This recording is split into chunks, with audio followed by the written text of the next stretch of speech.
So, anybody here just not like kids? No, you don't have to raise your hand, just kidding. Anybody not care about what we do and what kind of world we leave for the next generations? I mean, no, we just don't. This is something that we just kind of know, we just do, right? We care for the people that are coming after us. We care for the next generations. The question is, how often do we actually stop to think and to plan and to figure out how to do that really, really well? Today we're going to take a step back and we're going to think about that. Because at the end of this book of Brené Brown's Daring Greatly that we've been reading through, she takes this whole idea of being courageous, of being all of who God has made you to be, wholeheartedly being present within your relationships, stepping into huge battles for the goodness of God's kingdom, and she applies it to parenting, right? She applies it to parenting.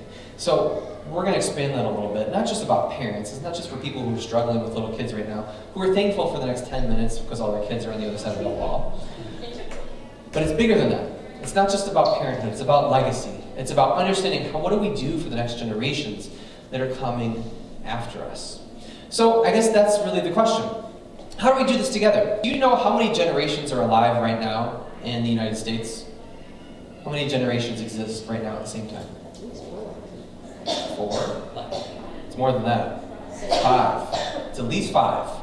It's 6 if you're really lucky, I guess. It's getting close to it, isn't it? But there's at least 5 generations right now in the United States that are active and participating in what's happening. And that has never happened before. In the history of the world, we have never had 5 generations of people active and participating in the life of the culture and the community and the church especially. It's new. It's uncharted territory. And we also have kind of ideas about what each generation is like, don't we? Which generation kind of gets, catches the most flack? Millennials. A little bit of insecurity coming from that side of the room. I see. So, millennials, yes, those people roughly, at Crosspoint we like to define millennials as the age gap between Audrey and myself. That's how it works out. That whole age period there are millennials. Why do they get so much guff? Why are people just on them? So many reasons, right? Yeah. Right. It just seems to be this thing. Whatever you think about it, you've heard these things. Now, I think it's died down a little bit lately. But haven't you also heard different things about other generations too? Baby boomers. Baby boomers, yeah. So every generation has their things. They have their things that are good. They have their things that are frustrating. They have their things that other people get on them for. And frankly, I think a lot of it comes down to just stages of life, where you're at, what's important, what's going on in your world, the expectations that you have for your life and for what's going to happen next and what you're leaving behind. And when we're older, things change as to when we're younger. And the way the millennials were defined when they were young is going to be different than when they're old because stages of life are different, right? I would not want to be judged on the type of person I was when I was 16. Would you? Or 22? Or 30? It's one of those things where we grow, we learn, we advance, we learn more, especially through God, about how our connection with Him makes us into who we truly are. And digging into that connection, growing in that connection, understanding it more fully, and living in it, actually practicing it and going along and trusting and following changes us as a person. It makes us more like Jesus. It makes us more of who God wants us to be. Life is best when we're connected with God. This is what we learn as we grow and grow and grow. That the things that we want, that we desire, that we know are good, we find fulfillment in them when they come from God. So, leaving a legacy is what that's all about.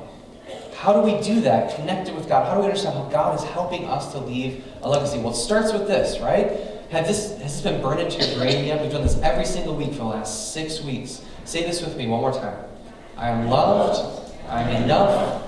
I am not alone. I needed it this week. I had a tough week this week, and there was one point where I just kind of went back to this. I'm like, man, where did I learn this from? Oh, yeah. At church on Sunday, I said this. It's one of those things where it sits in your brain, and you don't know where it comes from, but it's there. It's there on recall. It's there when you need it. Right? Why do we learn Scripture? Why do we learn who Jesus is? Why do we come every Sunday to be engrossed in this? Because it's there when we need Him. He's there when we need Him. We are never alone. When we build a foundation based on these things, based on love that is unconditional, based on worthiness that does not have to do with how good you are, and knowing that you will never be alone, that God is always with you, it builds this foundation that just can withstand anything in a positive way, not just in a negative way, in a positive way. It's something that you can build into the next generations. And after this, we talked about how when we are struck with suffering, when we are struck with a battle to fight, the courage that we find in there is expressed through vulnerability. Not just, not through strength, but through vulnerability. And this was the key learning that we learned from Brene Brown. That when we see it in other people, when we see them being vulnerable, putting all who they are on the line for the good of others, for the goodness of God's kingdom, we find that courageous, but they find it fearful because they're putting it all on the line. The question is, how can we put it all on the line? And what are we going to do that for? How will we be vulnerable? Will you be vulnerable in your marriage, with your kids, in your community, for the things that matter? Will you be courageous enough? Will you step in the arena and fight the battles that need to be fought? And when you do that, can you put aside shame? This was the other obstacle that really just gets in our way from fighting the battles we know we need to fight. When we're ashamed, it means that we have this sense that we can't be loved. But we know from Jesus that just isn't true. Jesus truly destroys all shame because of the forgiveness that he gives to us. In your baptisms, when you were baptized, when that water was all over you, shame was washed away. You are free from that. Never again does that ever have to stick because you are truly loved. You are truly and dearly loved. So when we take on forgiveness, we let it destroy the shame that's on us, and we put on good armor, not crummy armor, but good armor. Armor that's filled with gratitude, understanding that where we are, what God has gifted us with is wonderful and good, and we can use it for the goodness of his kingdom. When we find beauty in imperfection, we stop holding other people and ourselves up to standards that are unattainable. When we start to see that in the cracks, in the imperfections, that's where we see that we're all like each other. We're all very, very similar. I had this experience when I was in high school. I know Aaron was talking about the other day too. Foreign exchange students have just started coming into high schools. So the people from different cultures and different countries speaking different languages. I had this experience in high school too, where foreign exchange students come into the classes. Did you have this too? Did anybody ever host foreign exchange students? It's a neat experience. Yeah, a couple of you. But you get in the setting where I think I was in like geometry class, a freshman year, and a foreign exchange student came in and didn't speak any English, hardly any, little bits, and couldn't really relate. It was math. You think anybody can do math, right? It transcends boundaries, but it's still difficult to understand what's going on. And it wasn't until nobody could really understand who this person was or what they were all about until we started talking about music, right? Music just kind of binds everybody together. It's especially for teenagers, right? So when I was this was my age and time, as soon as people in the class started talking about Nirvana, that was the cue for this foreign exchange student to kind of just latch on, like, oh, Nirvana, oh, Kurt Cobain, like, knew the words and knew all this stuff. And it was this moment where you realized that these people who were so different from you, who you couldn't relate to at all, well, really you could. They were just like you. They were just like you. Finding beauty in the imperfections, finding this sense that God has made us all unique and different, but we're all still his, is important. It helps us put on the right kind of armor that when we go into battle, we fight the right battles. Setting boundaries is the last thing. When we set healthy boundaries, we're able to say, well, this is what I'm fighting for and this is what I'm not. We're able to say, these are the people who are going to go along, and these are the people who are going to simply just criticize. And you're going to know that within those boundaries, that you are still loved, that you are still enough, and you are never alone. Armor is important, but the right armor is what gets us the win in the arena.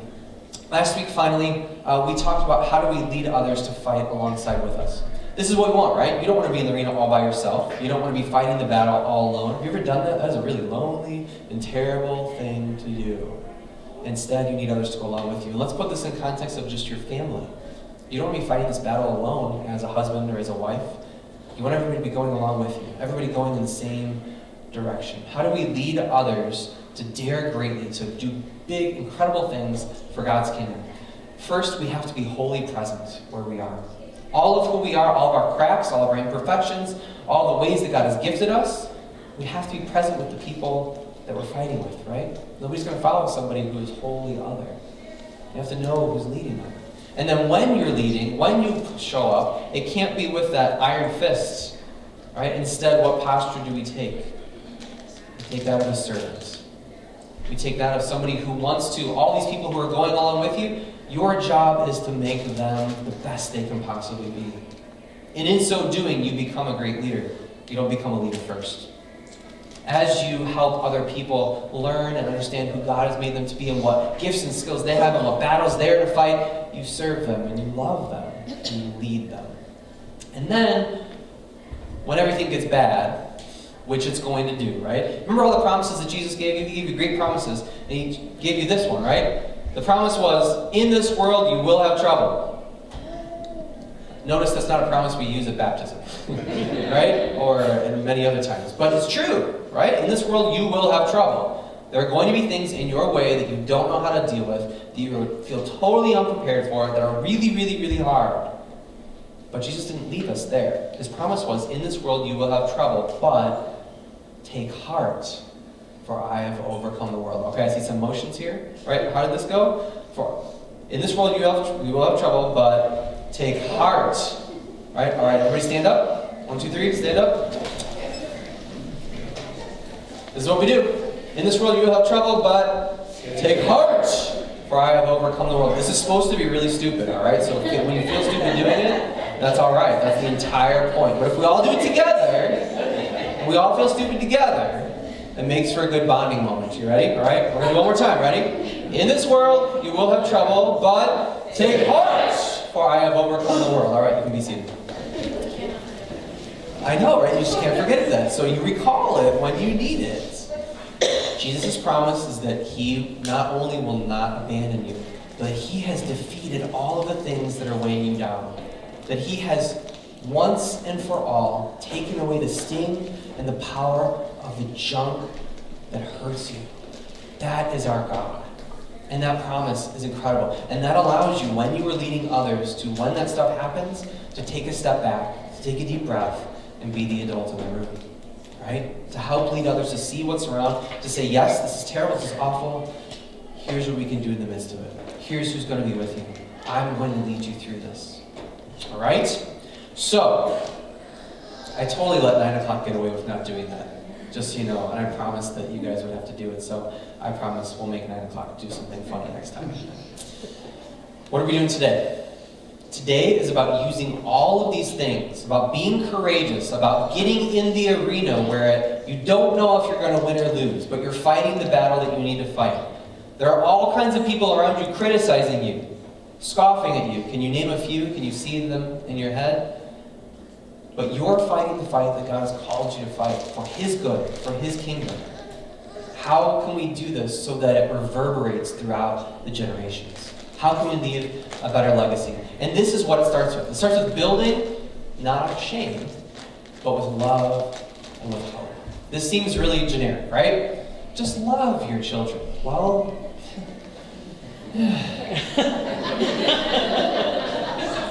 have hope in your children.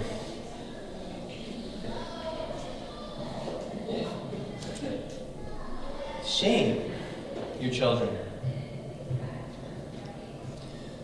I guarantee you, the types of shame that you felt as a child are somehow being passed on to your kids.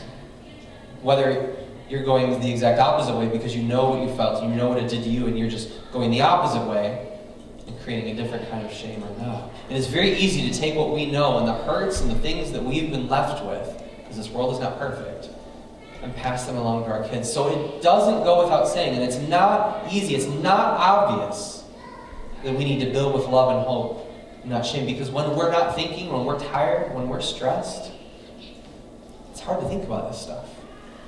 But this is where it starts. Building a legacy means starting with love and with hope, which means it goes back to our core identity, basics of who we are, at the very core of who you are. Who do you say you are? Who are you at the core of who you are? I hope that each one of you can learn to say that I am son or daughter of God. I've been redeemed by Jesus. I've been saved by him. And that is the core of who I am. I am loved by him. I am worthy because of him. I will never be alone because of Jesus. Like that's core stuff. And when we build on that, we've got a chance to keep helping these next generations get that core. To keep it intact, to build on this foundation that will never, ever leave us. A foundation that will allow us to build everything else that we need. If we just have that safety, that security, that connection with God down. Does this make sense? All right. So how do we do this? Well, it starts with the story of Ruth. You may have heard bits and pieces of this story, and this beginning might be the one that you've heard. And let me just give you a quick overview. Ruth is somebody who has had terrible things happen to her. She is somebody who is not a child of God. She's not an Israelite. She comes from a different land, a different family. And yet she marries a man who is. She marries into his family. And so she's got two other brother-in-laws and a father-in-law. So there's a father and Naomi, her mother-in-law, and then three brothers. She marries one of them. Now it just so happens that within a short space of time, all the men in the family die. They all die. The dad, the three brothers. So all that are left are Naomi, the mother-in-law, Ruth, and her two sister-in-laws. They're living far away from home. And Naomi says to each of them, look, ladies, go home to your families. You'll be able to find another husband somewhere. They'll be able to take care of you. You'll be okay. I'll go back to my home and we'll figure it out. And the other two girls say, okay, we'll do that. We'll go home, but not Ruth. Ruth does this. And Naomi says, look, everybody's gone back to their people, their home, their own gods. Go and do the same. But Ruth doesn't. She says, don't ask me to leave you and turn back. Wherever you go, I will go. Wherever you live, I will live. Your people will be my people, and your God will be my God. This is a great story of just family sacrifice, right? Of going all in with the family that you've been given. Ruth didn't know that Naomi would be her mother-in-law when she was a little girl. She didn't know who she was going to marry or what was going to happen. But this was the family she had. And she was going to stick with them. And it wasn't just about sticking with Naomi. Did you see this last part? Your people will be my people. Your God will be my God. This was also a conversion story for Ruth. It wasn't just that she was giving up her identity as, her mother and father's child. She was giving up her gods, her belief system, her hope, the place that she put her life. So she says, look, I'm all in with you, Naomi. I'm all in with you. That seems really easy, right? Because she knows Naomi. It's like, if you like your mother-in-law, it's a really easy decision. If you don't, and this story takes on a whole other thing. But the thing that's hard for Ruth, that makes it doubly hard, is that she will not be welcome to the place in which they're going. She will be a foreigner.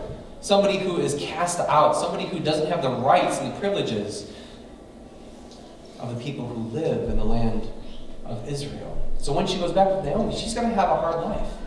It's going to be difficult for her. She's not going to be accepted by the people in the village and the other women in the village. It's not going to work. And when they go back, there was no form of Social Security back then. There was no form of, this is how the government or the people have banded together to take care of widows. They were going to have to fend for themselves. This was going to be really, really hard.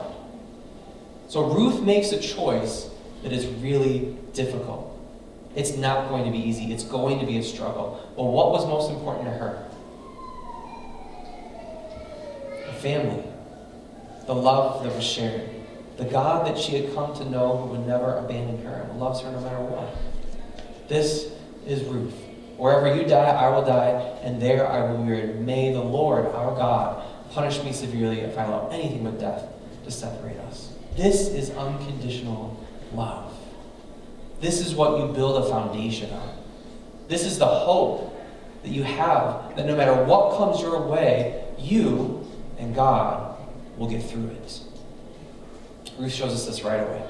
She's not afraid of the shame that she's going to encounter, because love and hope will overcome it. What's the next thing with building a better legacy? This is an interesting one. Gift kids their own arena. All right. So as much as we do to love our kids, to show them hope, show them peace, to show them grace, we have to do something else that's really hard for us. we have to gift them their own arena to go to battle in. Now, we talked about generations before, right? All the different ways that generations do it. Let's talk about parenting styles. How about that? I want to make this a little contentious today. We'll just go for that. Parenting styles. How would you describe the current common parenting style? What are some of the words used to describe that? Too much. Helicopter parenting, right? So helicopter parenting where you're just hovering over your kids all the time, right? At the playground, you have this tendency, I'll just say me, I have this tendency, we as people have this tendency, I don't want to call anybody out, I'll just put it all on me today. We have this tendency to kind of just hover over our kids on the playground, right? They're going on the slide, oh my gosh, it's going too fast, I better get to the end and catch them because they might fall. Or all of the wooden playgrounds in the area have to be cut down because the kids might get splinters, that's a very personal thing to me, I'm sorry. I love the wooden playgrounds. Now, some of them need to go, when you're getting splinters and then you pull out like termites and stuff, yeah, I get it, it's gotta go. But the way that we criticize parents today is through helicopter parenting, of being way too involved. Think about this. Gifting them their own arena, what does that mean? What about the generation before that? What was the parenting style of the generation before that? Laissez-faire, right? Hands off. Everybody, you're going to decide what's best for you, and you can choose for yourself whatever it is that you would like to do, whatever it is that you'd like to believe, whatever it is that you're going to do in life, you can do it. Just hands off. Go and be. Totally different, right? There are pluses and minuses to that, as we've seen. What about the parenting style of the generation before that? How would you describe that? Awesome. What'd you say? I think that's awesome. Oh, I thought that was the strict one. That was like the super strict where the dad is kind of somewhat absent emotionally and there's a very defined role within the family for the wives and the husbands and the kids and kids shouldn't really be seen or heard. They just kind of go do their own thing, but it's very strict rules. We've seen pluses and minuses to that as well, right? Every generation has their thing. Every generation rebels against the previous one a little bit, right? Why do we do that? Why do we yo-yo back and forth? What's one of the ways that we could get away from that? I think this is one of them. Something that Brene Brown is really big into, something that Scripture is very big into, is in teaching kids the way in which they should go and letting them go. Gifting kids their own arena means giving them their own battles to fight. It means letting them get into that arena with the armor that you've prepared them with the right focus that you've given them, and letting them battle. What would helicopter parents do in that situation?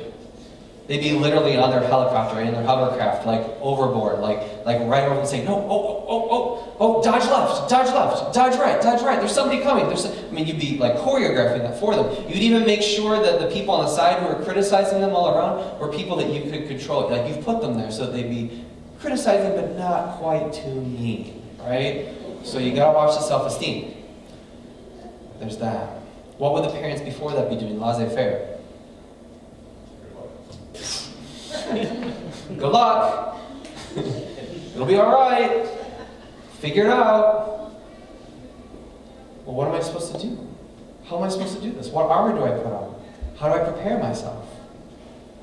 No direction. What about the parenting style before that, the strict one? Well, there would be a very strict set of rules of ways that you fight. You can do these three things. If you vary from that, you're going to bring shame upon the whole family. In each of these ways, we don't help that next generation fight well. We don't help them be vulnerable. We provide a different level, a different type of shame. What would happen if we gifted kids with their own arena and allowed them to fight the battles that they knew that they needed to fight? What if we prepared them throughout their lives to put on the right kind of armor and be prepared for the right kinds of battles? What if we allowed them to experience the toughness of the criticism in ways that would help them realize that it didn't have to hit them to their core, but that their core was solid, that they knew who they were in God's eyes and nothing could shake that?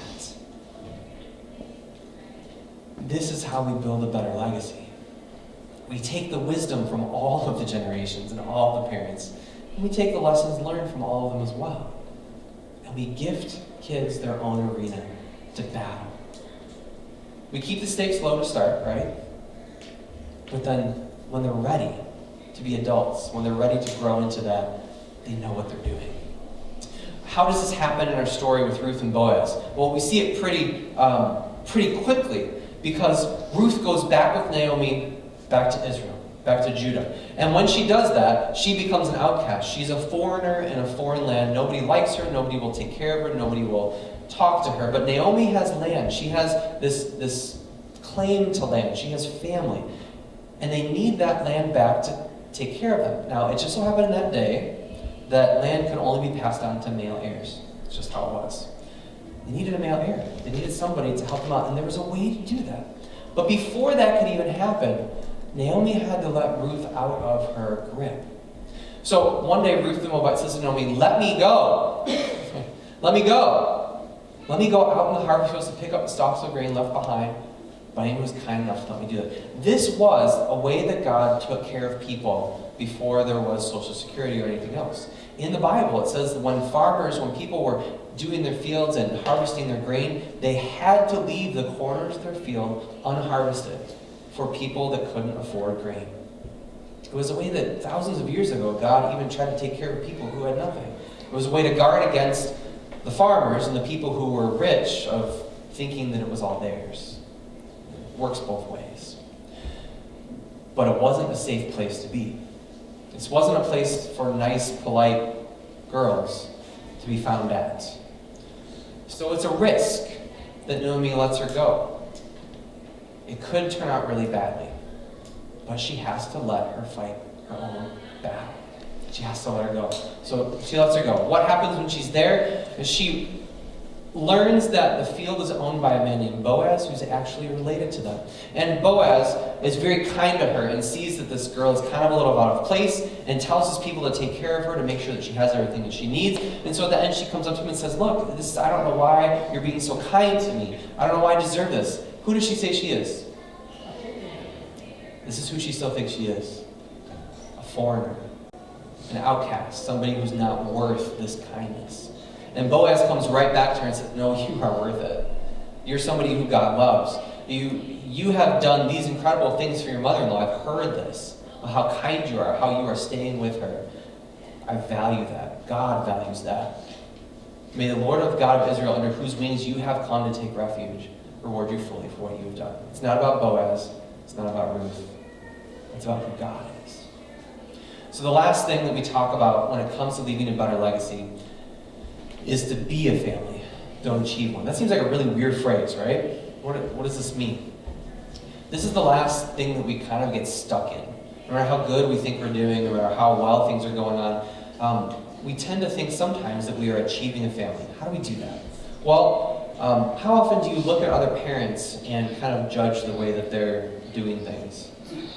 No, you don't have to raise your hand. It's okay. We all do this. We all just did it together when we talk about generations parenting skills, right? We do this all the time when we look at other parents and what they've done. We do this all the time when we look at other families and see the things that they do, the vacations that they're on, the things that they have, the experiences they're doing, the things that their kids are doing, the awards that they get, all these. You look at all these things and you start to change your expectations. You start to look at your own life and your own kids, your own husband, your own wife, and start to look at them and say, why aren't you measuring up? And then you work to see how you can achieve this in your life. And before you know it, without even thinking about it, you've stopped from being a family into trying to achieve a family. You're trying to get that perfect family, that thing that exists only in your mind. You've slid into that. But nobody wants to achieve a family. What does everybody want to do? You want to be a family, right? Everybody wants to be a family because that's where you're loved. That's where you're worthy. That's where you're never alone. Leaving a better legacy for the generations to come means focusing on being a family, not achieving whatever family you think you need or should or want to have. Being the family is the key. So in our story of Ruth and Boaz, Boaz's kindness does not fall on deaf ears, and Naomi says, look, here's this guy who's been very kind to you. You know, maybe there's something. So she conspires to put Ruth and Boaz together to see if there's some sparks kind of thing. And it kind of works. And Boaz goes to the other guys in the village and he says, look, there's this provision that God has made in Scripture called a kinsman redeemer. Have you ever heard of that term? It's a weird biblical term. It's called kinsman redeemer. It's meant to allow families whose all their male heirs die off to continue, to keep going, to be provided for. And what it means is that one of the closest living relatives would simply, well, provide an heir for that family. They would be kind to that family, to take them in. And Boaz didn't have a wife, and Ruth didn't have a husband. And so they came together. They became a family. And from that family was born a son named Obed. Interesting name, right? Obed. Obed became the father of Jesse, and Jesse was the father of David. And David was the king. David was the king. If Ruth wouldn't have stuck with Naomi out of love and great hope, she wouldn't have been in a field to meet Boaz. If Naomi wouldn't have let Ruth fight her own battle, she wouldn't have been in the field to meet Boaz, who kind of fell in love with her. And if Boaz wouldn't have taken up his battle to fight for Ruth, they wouldn't have had Obed. And if Obed wasn't here, King David wouldn't be here. And when we think of generations to come and generations that follow, what happens after King David? His grandson, grandson's grandson's grandson's grandson's grandson's grandson's grandson's grandson's grandson's grandson's grandson, at least that many, becomes Jacob, who was the father of Joseph, who was the husband of Mary, who gave birth to our Savior. Our God is with you today, and He worries about your tomorrow for you. He worries about your next week and your next month, but you know what He's also thinking of? He's also thinking of the next generation, and the one to follow that, and the one to follow that, and the one to follow that. And He calls each one of us to use the gifts and skills that He has blessed us with, to be the masterpiece He's called us to be, in order that we might be a blessing to people around us, because the things that we do here matter, because they reverberate throughout the generations. We don't know what God is going to do 100 years from now through what He does with the little kindness that you do tomorrow, but He will do something with it. His goodness is for all people, and it never runs out. Through this series, I hope that you've been challenged to see that being together, understanding what it means to be, to live with love, live with courage, live with belonging, that it's a difficult thing, but it's worth it. It's worth it because what God is going to do through you is going to bring incredible things, not just in your life now, but throughout the next generations. Together, as we work on that, as we do these things, well, it only gets exponentially greater. I hope that you see that. I hope that you can see this week you can play a little bit of a part in that. And I think we're doing a pretty good job with Next Generation. At least they're having fun this morning, all right? Let's pray. Heavenly Father, we thank You for all that You give to us, for the lives that You give to us through Your Son Jesus, that He became the one who gave everything up for us, that He redeemed us, that He bought our sins, our mistakes from us, that He paid for them, and that He has set us free from them. It's His victory over the grave that gives us hope, that gives us peace, that shares us, that shows us exactly what Your love is all about. We ask that You would allow us to do that today, to leave a better legacy, to stop trying to achieve a family, but to be a family with the people that You've blessed us with, to gift the next generations their own arenas, their battles to fight, as we equip them with all the things that You call us to equip them with, as we make sure that their core is centered, that they know that in You they are loved, that they are forgiven, that they are worthy, that they are enough, that they are never alone.